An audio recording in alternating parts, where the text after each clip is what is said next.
సకలాశీర్వాదముల కారణభూతుడు అయిన మా ప్రియ పరలోకపు తండ్రి, మీ ఘనమైన శ్రేష్టమైన నామాన్ని బట్టి వేలాది వందనాలు చెల్లిస్తూ ఉన్నాం.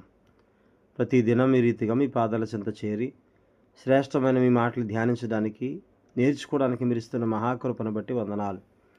వాక్యం వింటున్న మా శ్రోతలందరినీ దీవించండి, దర్శించండి, బలపరచండి. ముఖ్యంగా ప్రభా, ఉద్యోగాల కోసం ఎదురు చూస్తున్నారు, కాంపిటేటివ్ ఎగ్జామ్స్ రాస్తున్నారు బిడ్డలు. మంచి ఉద్యోగాల్లో మా బిడ్డలను ఉంచండి, బలపరచండి. విదేశాల్లో ఉన్నారు మా బిడ్డలు, వారిని దీవించి ఆశీర్వదించి బలపరచండి. వారి డ్యూటీల విషయంలో, ప్రయాణాల విషయంలో ఈ కృపా కాపుదల దీవెన సమాధానం ఇచ్చి నడిపించండి. అలాగే ప్రభా, దూర ప్రాంతాలు ఉద్యోగాలు చేస్తున్నారు బిడ్డలు, వారిని కూడా దీవించండి, వారి కుటుంబాలను ఆశీర్వదించండి. వారికి ఇచ్చిన బిడ్డల బడి ప్రార్థిస్తున్నాం, సహాయం దయచేయండి. అలాగే ప్రభా, దూర ప్రాంత ఉద్యోగం చేస్తున్న బిడ్డలు కూడా ఉన్నారు, వారికి వివాహాలు కావాలి, ఆ బిడ్డల గురించి కూడా ప్రార్థిస్తున్నాం, సహాయం దయచేయండి. హాస్టల్ నుండి చదువుతున్నారు బిడ్డలు, మీ కృప దయచేయండి, బలపరచండి. అయా చక్కని జ్ఞానము, కాపుదల, ఆరోగ్యం ఇవ్వండి. డైలీ చేసి చదువుతున్నారు బిడ్డలు, వారిని కూడా సమృద్ధిగా దీవించి బలపరిచి ఆశీర్వదించండి. చదువుల్లో మంచి జ్ఞానం ఇచ్చి ఉన్నతమైన మెట్లు బిడ్డలు ఉన్నట్లుగా దీవించమని. అనారోగ్యంగా ఉన్న వారికి ఆరోగ్యము దయచేయండి. గర్భఫలం కావాల్సిన గర్భఫలాన్ని సిద్ధపరచండి. వివాహాలు కావాల్సిన వివాహాలను మీరు ఏర్పరచండి. అయా సార్వత్రిక సంఘంలో చేర్చబడబోయే ప్రతి బిడ్డను, అన్ని సంఘాల్లో ఉన్న సకల పరిశుద్ధులను దీవించి ఆశీర్వదించమని యేసయ్య పరిశుద్ధ నామములో అడిగి వేడి ప్రార్థిస్తున్నాము తండ్రి, ఆమేన్. అందరికీ వందనాలండి. 34వ కీర్తన 6వ చరణం వరకు మనం ధ్యానించాం. 7వ చరణాన్ని ఈరోజు ధ్యానం చేద్దామండి. కీర్తనలు 34:7. యెహోవాయందు భయభక్తులు గల వారి చుట్టూ ఆయన దూత కావలియుండి వారిని రక్షించును. దేవుడిస్తున్న ఒక చక్కని భరోసా. యెహోవాయందు ఎవరైతే భయభక్తులు కలిగి ఉంటారో, అది కూడా యథార్థమైన భక్తి చేయాలి, అది కూడా యథార్థమైన భయం ఉండాలి దేవుడు అంటే. అంతేకాని దేవుడు ఏదో చేస్తాడేమో అనే ఆ భయం కాదు. దేవుని దగ్గరికి వెళ్ళాలి, ఆయన సన్నిధిలో ఉండాలి, ఆయన సన్నిధిలో ఆయన్ని ఆరాధించాలి, స్తుతించాలనేటువంటి యొక్క భయభక్తులు ఉంటే వారి చుట్టూ ఆయన అంటున్నాడు, ఆయన దూత కావలి ఉండి వారిని రక్షించును అని చెప్తున్నారు. ఇక్కడ ఆయన దూత లేదా యెహోవా దూత లేదా దేవుని దూత అనేటువంటి మాట ఒక అర్థంలో మనకి పరలోక దూతల సమూహాన్ని సూచిస్తున్నది. వాళ్ళు అంటే ఆ దూతలు రక్షణ అనేటువంటి స్వాస్థ్యం పొందబో వారికి, అలాగే రక్షణ పొందిన వారికి పరిచారం చేయుటకై పంపబడినటువంటి సేవకులైన ఆత్మలు. ఆ ఆత్మలు కలిగినటువంటి ఆ దూతలు తన పరిశుద్ధులకు కావలి ఉండి వారిని శారీరక ఆధ్యాత్మిక ప్రమాదాల నుండి కాపాడి వారిని విడిపించడానికి దేవుడు తన దూతలను నియమించాడు. అటువంటి దూతల విషయంలో మనం ఒకసారి చూస్తే హెబ్రీ పత్రిక 1:14లో దూతల గురించి ఆయన చెప్పిన మాట చూద్దాం. వీరందరూ రక్షణయను స్వాస్థ్యం పొందబో వారికి పరిచారము చేయుటకై పంపబడిన సేవకులైన ఆత్మలు కారా అని దూతల గురించి ఆయన తెలియజేస్తూ ఉన్నాడు.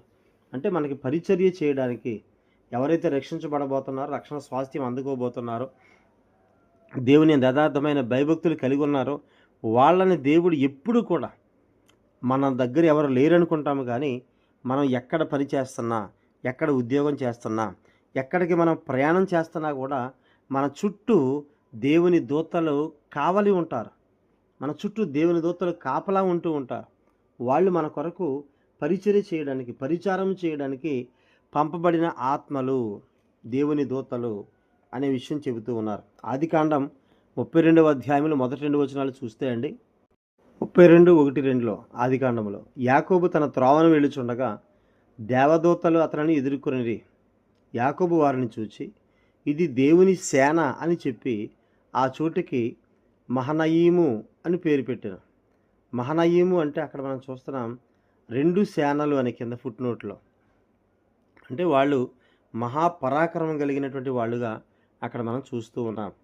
రాజుల 2వ గ్రంథం 6:17లో యెహోవా వీడు చూచున్నట్లు దయచేసి వీని కండ్లను తెరువమని ఎలీషా ప్రార్థన చేయగా యెహోవా ఆ పనివాని కండ్లను తెరవజేసిన గనుక వాడు ఎలీషా చుట్టూను పర్వతము, అగ్ని, గుర్రముల చేత, రథముల చేతను నిండి ఉండుట చూచెను. ప్రియులరా, ఎలీషా ప్రార్థన చేసుకుంటున్నాడు లోపల, పనివాడు బయటకు వచ్చాడు. పనివాడి దృష్టి సామాన్యమైన దృష్టిగా మనకు కనిపిస్తూ ఉంది. అందుకనే వారి ఇంటి చుట్టూ ఉన్నటువంటి దేవుని దూతల సమూహం, పర్వతములు, అగ్ని గుర్రములు, ఆ రథాలు అవి కనిపించడం లేదు. కానీ ఎలీషా వచ్చి ప్రార్థన చేసినప్పుడు వారి చుట్టూ దేవుని దూతలు ఉండటం, సారీ ఆ పర్వతము, అగ్ని గుర్రముల చేత, రథముల చేత నిండి ఉండటం, అంటే దూతల సమూహం కూడా అక్కడ వారితో ఉన్నట్టుగా మనం చూడొచ్చండి. అంటే దేవుడు తన దూతలని తన యొక్క పరిచారకులకి, దేవుని పనిచేసే వారికి, దేవుని యందు భయభక్తులు కలిగి ఉండే వారికి వారి చుట్టూ నిరంతరము దేవుడు ఉంచుతాడండి. ఎలీషా ఆ మాట అక్కడ చెప్తున్నాడు. దూరంగా ఎక్కడో శత్రువులు ఉన్నారు వీరి చుట్టూ, కానీ వీళ్ళ చుట్టూ కూడా నిరంతరము ఎప్పుడు కూడా ఆ పర్వతము, అగ్ని, గుర్రాలు, రథాలు అవన్నీ ఉంటాయి మనల్ని కాపాడడానికి. కాబట్టి నిరంతరము కూడా దేవుని దూతలు మనతో ఉంటాయి. అయితే పాత నిబంధనలో యెహోవా దూత అనేటువంటి పదం ఒకటి మనం చూస్తూ ఉంటాం మాటిమాటికి. ఆదికాండం 16వ అధ్యాయంలో హాగరుకు ప్రత్యక్షమైన యెహోవా దూత, ఆదికాండం 22వ అధ్యాయంలో అబ్రహాముకు ప్రత్యక్షమైన యెహోవా దూత, ఆదికాండం 48వ అధ్యాయంలో యాకోబును పోషించినటువంటి, యాకోబుకు కనిపించినటువంటి యెహోవా దూత, నిర్గమకాండం 3వ అధ్యాయంలో మోషేకి పొదలో ప్రత్యక్షమైనటువంటి యెహోవా దూత, సంఖ్యాకాండం 22వ అధ్యాయంలో బిలాముకు ఎదురైన యెహోవా దూత, న్యాయాధిపతుల గ్రంథంలో 6వ అధ్యాయంలో గిద్యోను కనబడిన యెహోవా దూత, అదే న్యాయాధిపతుల గ్రంథం 13వ అధ్యాయంలో సంసోను యొక్క తల్లిదండ్రులు కనబడినటువంటి యెహోవా దూత. ఇలా యెహోవా దూత అనేటువంటి పేరు కలిగి పాత నిబంధనలో అనేక మందిని ధైర్యపరిచి, అనేక మందిని బలపరిచి, అనేక మందిని విడిపించి, అనేక మందిని ఆశీర్వదించిన యెహోవా దూత పాత నిబంధనలో ఎవరు అంటే ప్రభువైన యేసుక్రీస్తు వారు. యెహోవా దూత యేసుక్రీస్తు వారుగా అక్కడ మనకి కనిపిస్తూ ఉంటారు. ఆయన దూతగా తనను తాను ప్రత్యక్షపరుచుకొని వాళ్ళని ఆశీర్వదించడం, వాళ్ళని రక్షించడం. ఇదిగో ఇశ్రాయేలీయులను రక్షించడానికి నిన్ను పంపేవాడను నేనే అని చెప్తాడు. నిన్ను ఆశీర్వదించేవాడను నేనే అని చెప్తాడు ఆయన. అంటే వాళ్ళు సంసోను యొక్క తల్లిదండ్రులు యెహోవా దూతను చూచి ఆయనకి సాగిలి పడితే ఆయన ఏమీ అబ్జెక్షన్ చేయలే. వాళ్ళు నేలకు సాగిలి పడతారు. 13వ అధ్యాయం 19-20 వచనాల్లో న్యాయాధిపతుల గ్రంథంలో. అంటే సాగిలి పడడం అంటే ఆరాధించడం ఆయన్ని. ఆయన ఆరాధన స్వీకరించాడు. ఏ దూత కూడా ఆరాధన స్వీకరించే అధికారం లేదు, యెహోవా దూతగా ఉన్న ఒక్క క్రీస్తుకు తప్ప.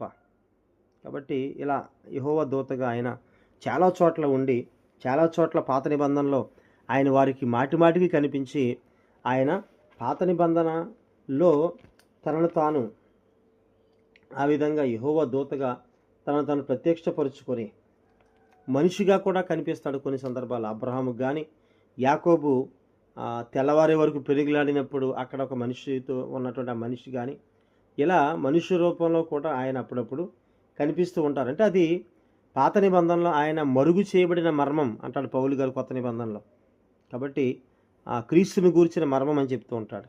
కాబట్టి ఆయన దూత, యెహోవా దూతగా ఆయన రక్షిస్తారు. ఇక్కడ కూడా మనం చదివినటువంటి 34 కీర్తనల 7లో కూడా ఆయన ఎందుకు భయభక్తులు గలవారి చుట్టూ ఆయన సన్నిధి ఉంటుందండి.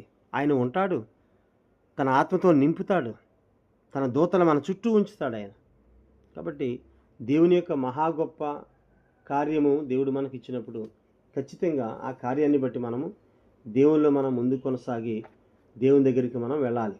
అయితే దేవుడిస్తున్నటువంటి కాపుదల ఎవరికి అని అంటే ఆయన యందు భయభక్తులు గలవారికి, ఆయన యందు భయభక్తులు గలవారైన బిడ్డలకి దేవుడు నిరంతరం ఆయన కాపుదల ఇవ్వడం అనేటువంటిది మనం చూస్తూ ఉన్నామండి.